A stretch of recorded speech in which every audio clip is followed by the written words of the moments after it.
Glory to God. கிறிஸ்துவுக்குள் பிரியமான அன்பு பிள்ளைகளுக்கு இயேசு கிறிஸ்துவின் அன்பு இனிய நாமத்தினால் வாழ்த்துக்கள். இன்று நம் தேவன் நம்மோடு கூட உருவாட நினைத்த வார்த்தையானது எரேமியா 1:5 நான் உன்னை தாயின் வயிற்றில் உருவாக்கும் முன்பே உன்னை அறிந்தேன். நீ கர்ப்பத்திலிருந்து வெளிப்படும் முன்னே நான் உன்னை பரிசுத்தம் பண்ணி உன்னை ஜாதிகளுக்கு தீர்க்கதரிசியாக கட்டளையிட்டேன் என்று நம் தேவன் எரேமியாவுக்கு சொன்ன வார்த்தை. என் தேவன் தாயின் கருவில் உருவாக்கும் முன்னே என்னை அறிந்திருக்கிறாரா என்று கேட்டீர்களானால், ஆம் தேவ பிள்ளைகளே, அவர் சிருஷ்டிகர்த்தர், இல்லாதவைகளை இருக்கிறவைகளைப் போல அழைக்கிற தேவன். அவர் நம்மை இந்த உலகத் தோற்றத்திற்கு முன்பாகவே கிறிஸ்து இயேசுவுக்குள்ளாக அழைத்திருக்கிறார். தாவீது சொல்லுகிறார் சங்கீதங்களில், கர்த்தாவே, நீர் என்னை ஆராய்ந்து அறிந்திருக்கிறீர், என் உட்கார்தலையும் இருக்கதலையும் நீர் அறிந்திருக்கிறீர். இந்த அறிவு எனக்கு மிகவும் ஆச்சரியமாகவும் எனக்கு எட்டாத உயரமாகவும் இருக்கிறதென்று. ஆம் தேவ பிள்ளைகளே, நம் தேவன் சர்வ ஞானி. எரேமியாவுக்கு தேவன் மிகப்பெரிய திட்டம் வைத்திருந்தார்.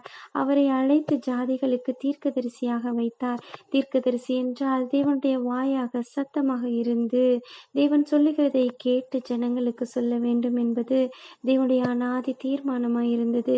எரேமியா, நான் இளம் வயதுள்ளவனாய் இருக்கிறேனே, எனக்கு ஒன்றும் தெரியாது என்று சொன்னார்.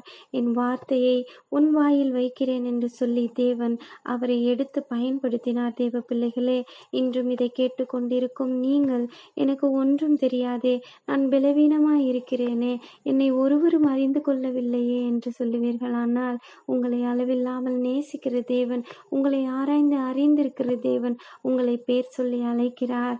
இப்பொழுதே அவர் சத்தத்துக்கு செவி கொடுத்து அவர் திட்டத்திற்கு நான் ஒப்பு கொடுத்து என் வாழ்க்கையில் நான் தேவன் விரும்புகிறபடி நான் நடப்பேன் என்று சொல்லுவீர்களானால், உங்களை பார்த்து தேவன் சொல்லுகிறார், நீங்கள் நினைப்பதற்கும் எண்ணுவதற்கும் மேலாக செய்து நான் உன்னில் மகிமைப்பட்டு உன்னை உயர்த்துவேன் என்று. ஆமேன், ஹல்லேலூயா. இப்பொழுதே ஒப்பு கொடுப்போமா தேவ பிள்ளைகளே? உங்களுக்காக ஜெபிக்கிறேன். அன்பின் பிதாவே, இந்த நாளிலும் ராஜா, நீர் எங்களோடு கூட பேசின உம்முடைய ஜீவனுள்ள வார்த்தைகளுக்காக நன்றி பிதாவே. அப்பா ஆண்டவரே, உம்முடைய கரம் பிள்ளைகளோடு கூட இருந்து அப்பா ஒப்பு கொடுத்த ஒவ்வொரு பிள்ளைகளையும் நடத்தட்டும். அவர்களுக்கு அப்பா ஆச்சரியப்படும் விண்ணமாக அவருடைய வாழ்க்கையில சகலத்தையும் என் தேவன் என் நேர்த்தியாக செய்து ஆராய்ந்து முடியாத அதிசயங்களையும் எண்ணி முடியாத அற்புதங்களையும் நீர் செய்து அவர்களை வழிநடத்த போற தயவுக்காக நன்றி. இயேசு கிறிஸ்து விலையேறப்பெற்ற நாமத்தில் பிதாவே, ஆமென்.